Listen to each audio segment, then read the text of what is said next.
Olá, vamos dar continuidade aos nossos estudos de Direito Constitucional. Ainda continuando com Direitos e Garantias Fundamentais, artigo 5º. Vamos dar sequência na leitura dos dispositivos, fazendo a explicação de cada item de uma forma bem detalhada para você gabaritar a tua prova de Direito Constitucional, sempre vinculando, fazendo um link com as disciplinas de Direito Penal, Direito Administrativo, Direitos Humanos e com uma resolução exaustiva de questões. Vem comigo. Dando sequência no artigo 5º, Direitos e Deveres Individuais e Coletivos. É livre o exercício de qualquer trabalho, ofício ou profissão, atendidas as qualificações profissionais que a lei estabelecer. É assegurado a todos o acesso à informação e resguardado o sigilo da fonte, quando necessário ao exercício profissional. Vamos para o próximo. É livre a locomoção no território nacional em tempo de paz, podendo qualquer pessoa, nos termos da lei, nele entrar, permanecer e dele sair com seus bens. Vem para cá, preste atenção, Caveira. Nesse item nós precisamos ter uma atenção especial, porque ele traz alguns detalhes sobre a liberdade de locomoção. Primeiro, é livre em tempo de paz, ou seja, pode haver algumas restrições. Nós estamos vivendo um momento de pandemia, de combate ao Covid-19. E há decretos dos governadores e dos prefeitos limitando a liberdade de locomoção. Independente de visão política e ideológica, quem é contra, quem é a favor, é importante você ter em mente que essa restrição ela é possível. Acompanha comigo na Constituição. Aqui nós temos, é livre a locomoção do território nacional em tempo de paz, podendo qualquer pessoa, nos termos da lei, nele entrar, permanecer ou dele sair com seus bens. Vamos para o próximo inciso. Todos podem reunir-se pacificamente sem armas, em locais abertos ao público, independente de autorização, desde que não frustrem outra reunião anteriormente convocada para o mesmo local, sendo apenas exigido prévio aviso à autoridade competente. Preste atenção nos pontos quentes, nas palavras-chave. Todos podem reunir-se pacificamente sem armas, independente de autorização, desde que não frustrem outra reunião. Vamos destacar ainda, sendo apenas exigido aviso prévio à autoridade competente. Na liberdade de reunião, é comum a banca trazer uma autorização prévia, que não existe, um aviso posterior, que está errado, ou jogar com a possibilidade de reuniões armadas, está errado também.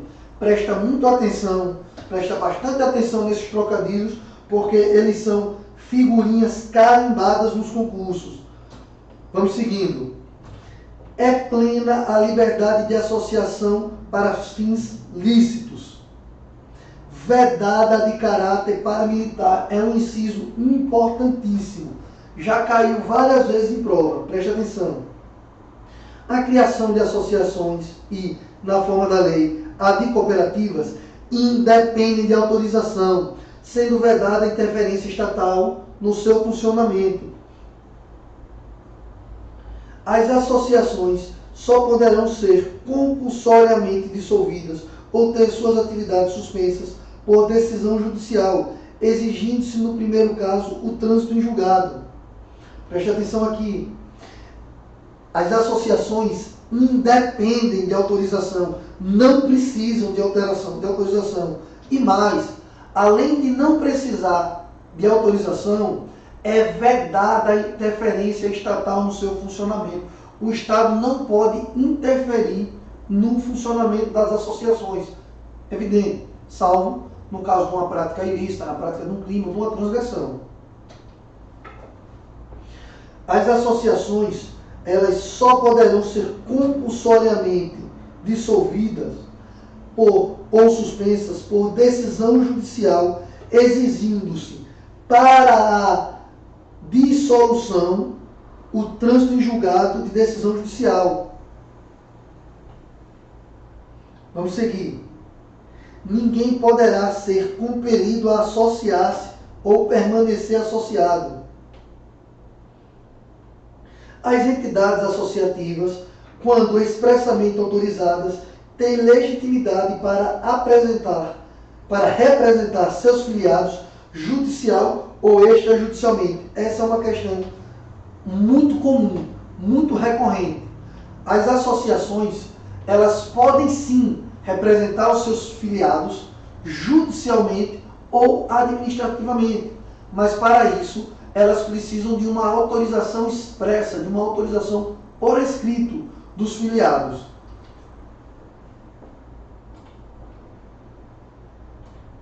Vamos seguindo.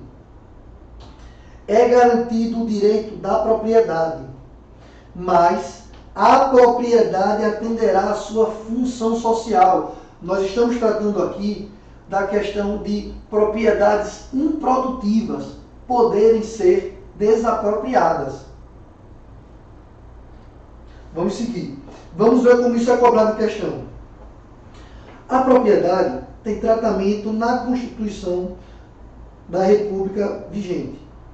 Possui um tratamento especial. Vamos lá. Vamos identificar o item correto. Quais desses itens estão corretos? Os entes públicos também podem ser titulares de propriedade. Os entes públicos também podem ser titulares de propriedade. Um ente público pode ter uma propriedade? Sim, correto. Vamos identificar os erros das demais. O item B traz: o direito autoral sobre obras intelectuais cai em domínio público com o falecimento do autor, ainda que dele deixe herdeiros. Errado. Com o falecimento do autor, os direitos autorais eles são transmitidos aos herdeiros. Item C. A desapropriação em caso de necessidade e utilidade pública ou interesse social exige prévia e justa indenização em títulos da vida pública. Errada. Nós iremos ver no artigo 24, que é no inciso 24, que essa indenização ela é em dinheiro, prévia e justa. O inciso, a alternativa D. A lei estabelece a impenhorabilidade do bem de família do fiador em contrato de locação. Está errado. É uma exceção à impenhorabilidade. O bem de família do fiador, ele pode sim ser penhorado. Presta bastante atenção nessas exceções, porque elas serão cobradas no teu concurso. Vem comigo, vamos seguindo. A reparação do dano e a decretação do perdimento dos bens, nos termos da lei, podem ser estendidas aos sucessores, além do valor do patrimônio transferido. Errado. O perdimento de bens e a obrigação de indenização, ela só se transfere aos herdeiros no valor específico, no limite do valor transferido. Por quê? É a vedação da transmissão da pena. A pena ela é pessoal e intransferível. Outra pessoa não deve ser punido pela transgressão. Por isso, o valor da pena, o valor da indenização, ele só pode ser transferido aos herdeiros até o limite da herança. Presta atenção, porque tudo que envolve pena é um ponto quente para a tua aprovação. A lei estabelecerá o procedimento para desapropriação por necessidade ou utilidade pública, ou por interesse social, mediante justa e prévia indenização em dinheiro, ressalvados os casos previstos nesta Constituição. No caso de iminente perigo público, a autoridade competente poderá usar de propriedade particular assegurada ao proprietário a indenização ulterior, se houver dano. Nesses dois importantes incisos, nós vamos destacar agora as palavras quentes, as palavras-chave, os itens de atenção, porque eles são bastante cobrados na tua prova. Acompanha comigo agora. A lei estabelecerá o procedimento para desapropriação por necessidade ou utilidade pública, por interesse social. São essas três possibilidades: necessidade, utilidade pública ou interesse social. Deixa isso bem claro. Mediante justa e prévia indenização em dinheiro. Não é indenização futura, não é indenização em precatórios, em títulos da dívida, não. A indenização é justa e prévia, em dinheiro. No caso de iminente perigo público, iminente, é um perigo que está prestes a acontecer, é um perigo atual, a autoridade competente poderá usar de propriedade do particular, assegurado ao proprietário indenização ulterior, se houver dano. Vamos dar um exemplo para deixar isso bem claro. O policial está em ocorrência, um suspeito foge, ele para o particular, entra no carro e vai em perseguição. Nessa perseguição, ele perde o sujeito de vista, perde o perseguido, perde o suspeito de vista. Ele retorna e restitui o carro. O Estado deverá indenizar o particular pelo uso do carro? Não, não houve dano. Pode ter havido consumo de combustível, não vamos entrar nesse mérito não. Agora, o policial, no mesmo cenário, persegue um suspeito e na perseguição ele faz pequenas avarias no veículo, bate em, quebra o retrovisor, bate uma porta, amassa, arranha o para-choque.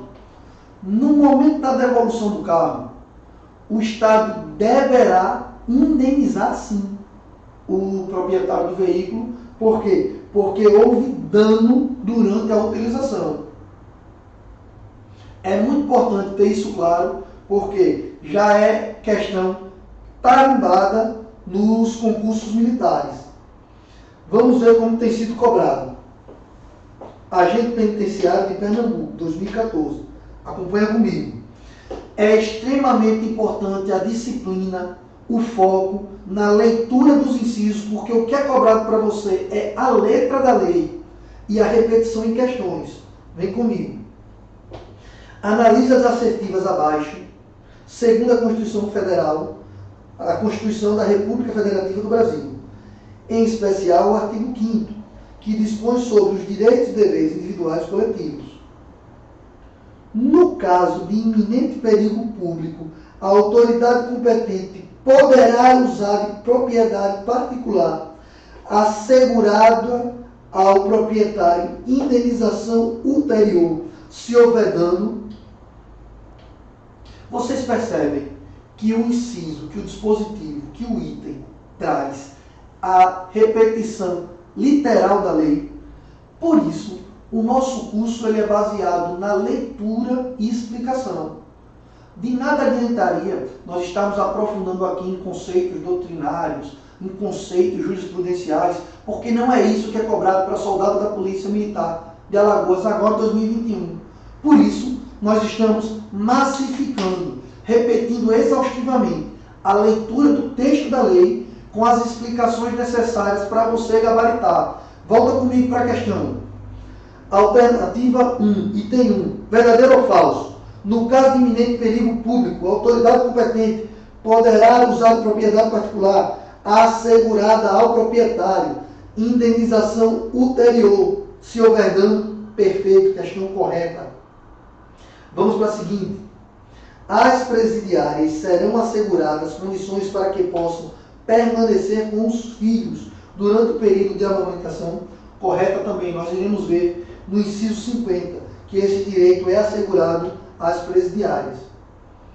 O preso tem direito à identificação dos responsáveis por sua prisão ou por seu interrogatório policial. Correto também. Nós iremos ver no inciso 64, nessa questão, alternativa correta, letra E, todos os itens são verdadeiros. Vamos para a próxima. Polícia Civil do Piauí.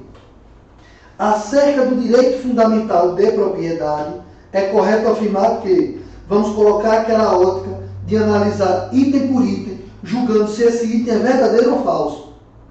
Dentro dessa análise, vamos identificar frase por frase o que está correto e o que está errado. Segue comigo. Alternativa A. O poder público pode desapropriar propriedade privada por necessidade ou utilidade pública, mediante prévia indenização, que fica dispensada no caso de desapropriação por interesse social para fins de reforma agrária. É errado. Toda desapropriação deve ser antecedida de indenização justa e prévia e em dinheiro. Próximo item. No caso de iminente perigo público, a autoridade competente poderá usar da propriedade particular sem que, preste atenção na palavra-chave, preste atenção no item quente da questão, sem que o responsável, o respectivo proprietário tenha direito a qualquer indenização. É errado. No uso de propriedade particular, existe o direito à indenização ulterior, caso haja dano. Vamos seguir. No caso de iminente perigo público, a autoridade competente poderá usar da propriedade particular, mas fica assegurado ao proprietário o direito de indenização em caso de dano, mesmo tendo sido comprovada a situação de interesse público correta a questão. Uma repetição do inciso 25. Vamos embora. A desapropriação por utilidade pública não dá ensejo. Preste atenção na palavra-chave, preste atenção no item quente. A indenização do expropriado é errada. De acordo com o inciso 24, como acabamos de ver, a indenização é prévia ajuste em dinheiro. Põe isso em mente. Prévia ajuste em dinheiro. Somente por necessidade pública é que não acarreta direito à indenização ao expropriado. É errada também. Vamos seguir. A pequena propriedade rural, assim definida em lei, desde que trabalhada pela família, não será objeto de penhora para pagamento de débitos decorrentes de sua atividade produtiva, dispondo a lei sobre os meios de financiar o seu desenvolvimento. Veremos agora uma sequência de 3 incisos bem tranquilos, mas é importante a sua leitura. Aos autores pertence o direito exclusivo de utilização e publicação ou reprodução de suas obras, transmissível aos herdeiros pelo tempo que a lei fixar. São assegurados no termo da lei a proteção às participações individuais em obras coletivas e a reprodução da imagem e voz humanas, inclusive das atividades desportivas. O direito de fiscalização do aproveitamento econômico das obras que criarem ou de que participarem os criadores, aos intérpretes e às respectivas representações sindicais e associativas. Vamos seguindo. Ainda nos direitos individuais coletivos. A lei assegurará aos autores de inventos industriais privilégios temporários para sua utilização, bem como proteção às criações industriais, à propriedade das marcas, aos nomes de empresa e a outros signos distintivos, tendo em vista o interesse social e o desenvolvimento tecnológico do país. É garantido o direito de herança, a sucessão de bens estrangeiros situados no país será regulada pela lei brasileira, em benefício do cônjuge e dos filhos brasileiros, sempre que não lhes for mais favorável a lei pessoal do decújio. Preste atenção nisso. A sucessão de bens de brasileiros casados com estrangeiros será aplicada a lei mais favorável ao cônjuge brasileiro. A lei mais favorável, seja a lei internacional, seja a lei brasileira. Vem para cá. Temos aqui a sucessão de bens de estrangeiro. Sucessão é a herança. Quando o estrangeiro casado com o brasileiro morrer, a sucessão de bens de estrangeiros situados no país será regulada pela lei brasileira, em benefício do cônjuge ou filhos brasileiros. Vamos lá para outra ressalva. Sempre que não lhes seja mais favorável a lei do decujus, a lei do estrangeiro falecido. Vamos seguir. O Estado promoverá, na forma da lei, a defesa do consumidor. Todos têm direito a receber dos órgãos públicos informações de seu interesse particular ou de interesse coletivo ou geral, que serão prestadas no prazo da lei, sob pena de responsabilidade, ressalvada aquelas cujo sigilo seja imprescindível à segurança da sociedade e do Estado. Aqui nós temos o direito de peticionamento de órgãos públicos. Vamos seguir. São a todos assegurados, independente do pagamento de taxas, o direito de petição aos poderes públicos em defesa de direitos ou contra a ilegalidade ou abuso de poder. Preste atenção aqui que ele fala independente de taxas. A obtenção de certidões em repartições públicas para defesa de direitos e esclarecimentos de situações de interesse pessoal. Ou seja, o direito de petição aos poderes públicos em defesa de direitos ou contra a ilegalidade ou abuso de poder, bem como a obtenção de certidões em repartições públicas para defesa de direitos e esclarecimento de situações de interesse pessoal, ela é independente do pagamento de taxa. Temos aqui, a lei não excluirá da apreciação do Poder Judiciário lesão ou ameaça de lesão de direito. Com isso, nós temos o princípio da inafastabilidade da jurisdição. Vem comigo. Esse princípio ele é extremamente importante porque todos têm direito de buscar o Poder Judiciário em defesa de um direito. Se você se sentir prejudicado na situação de concurso por uma exigência que você considere legal, limite de altura, limite de idade, se você se sentir prejudicado pela eliminação no TAF, pela eliminação na avaliação psicológica, você tem direito sim de recorrer administrativamente, nos termos do edital, mas também ao Poder Judiciário. E nós temos diversos exemplos de candidatos que recorreram ao Poder Judiciário em situações como limite de altura, limite de idade, entrega de documentação, teste de aptidão física, teste de avaliação psicológica, e conseguiram, e o Judiciário recorreu, reconheceu que aquela eliminação foi arbitrária, que aquela eliminação foi ilegal, foi abusiva, e o candidato conseguiu retornar ao concurso e à sua nomeação em posse. Por isso, baseado no princípio da inafastabilidade da jurisdição, todo candidato tem direito, sim, a recorrer administrativamente nos termos do edital e, principalmente, judicialmente, naquilo que se sinta prejudicado. Vamos dar sequência.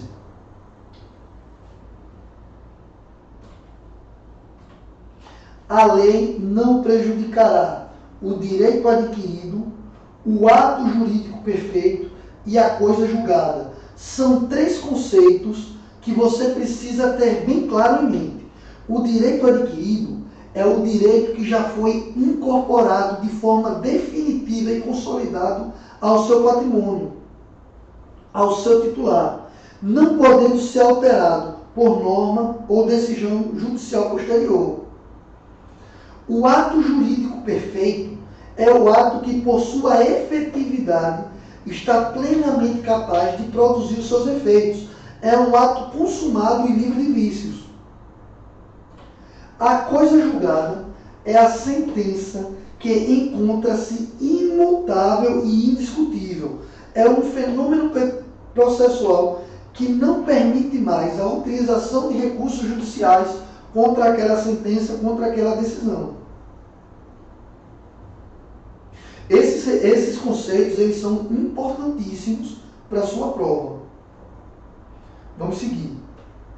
Não haverá juízo ou tribunal de exceção. É o princípio, a vedação do tribunal de exceção. O que é um tribunal ou um juízo de exceção? É aquele tribunal ou juízo criado para julgar um caso específico. É aquele tribunal ou juízo criado para avaliar, para julgar posteriormente ou até fatos anteriores, mas que não tem uma estruturação no Poder Judiciário. Ele é criado especificamente. Vamos pegar o exemplo agora recente da morte do Lázaro.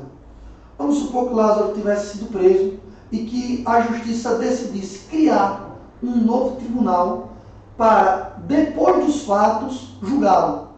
Não seria um tribunal, não seria um juízo natural, não seria um tribunal isento, seria um tribunal de exceção. O maior exemplo disso era praticado pelos nazistas, que criavam os tribunais baseados no perfil de quem era julgado.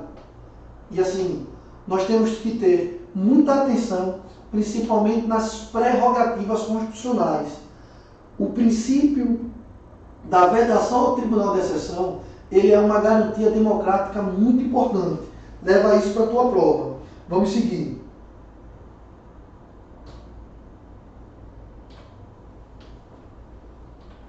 É reconhecida a instituição do júri, com a organização que lidera a lei, assegurada a plenitude de defesa, o sigilo das votações, a soberania dos veredictos, a competência para o julgamento, presta atenção nisso, nos crimes dolosos contra a vida. Aqui a gente traz uma ressalva da súmula 603 do Supremo Tribunal Federal, que estabelece que a competência para julgar e processar o crime de latrocínio é do juiz singular e não do tribunal do júri. Vem comigo. O júri, ele só vai julgar os crimes dolosos, os crimes com vontade contra a vida. Por isso, o latrocínio, ele tem o objetivo de subtrair o patrimônio. Durante a subtração do patrimônio, ocorre o evento morte. A intenção não é diretamente matar. Por isso, o júri vai julgar os crimes dolosos contra a vida. Leva isso para a tua prova, tem bastante atenção nisso, porque serão cobrados. Isso aí é objeto de prova. Apenas os crimes dolosos contra a vida. Homicídio culposo não é julgado pelo júri. Homicídio doloso vai para o júri. Leva isso para a tua prova. Vamos voltar para cá.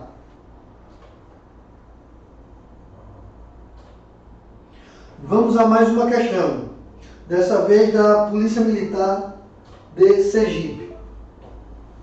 Acerca dos direitos e deveres individuais e coletivos previstos na Constituição Federal, analise as alternativas abaixo.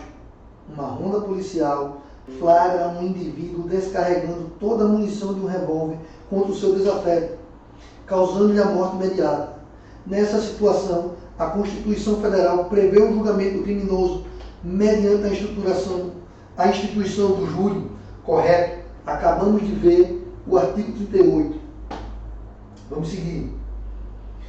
X foi acusado de ter cometido um crime no dia 1º de dezembro de 2015. Ocorre que a lei que definiu o referido crime só foi publicada e entrou em vigor em maio de janeiro de 2016. Nessa situação, pode-se afirmar que a acusação contra X ofende alguns princípios constitucionais, dentre eles o princípio da legalidade correta. Nós veremos no inciso 39 que a lei penal ela não pode retroagir de acordo com o princípio da legalidade. A vedação da retroação da lei. A lei penal não pode retroagir, salvo para beneficiar o réu. É a vedação da retroação. Item 3. É possível o aumento de pena para determinado réu com fundamento em lei penal mais gravosa, imposta posteriormente à data do crime? É errado, vedado, como nós já vimos, como acabamos de ver, e também está no inciso 40, que nós iremos ver mais à frente. Constitui crime inafiançável e imprescritível a ação de grupos armados, civis ou militares contra a ordem constitucional e o Estado democrático? Correto. O inciso 44 diz isso. Nesse caso, a alternativa correta é a letra E. Gente, nós estamos encerrando mais uma aula com vocês e eu quero trazer para vocês uma reflexão bem breve. Uma reflexão bem breve. É de extrema importância que vocês acreditem na sua aprovação. Confiem em você. Algumas pessoas podem duvidar, podem estar inseguras, podem não ter certeza, mas confie em você. A mente, a sua mente, ela cria a sua realidade. A sua mente, ela traz para você limitações e amarras que são alimentadas por suas crenças. Por isso, eu quero desafiar você agora a libertar a sua mente, a quebrar crenças limitantes, a ter certeza na sua aprovação, na sua convicção. Preste atenção nisso. Reflete comigo nisso. Vem comigo.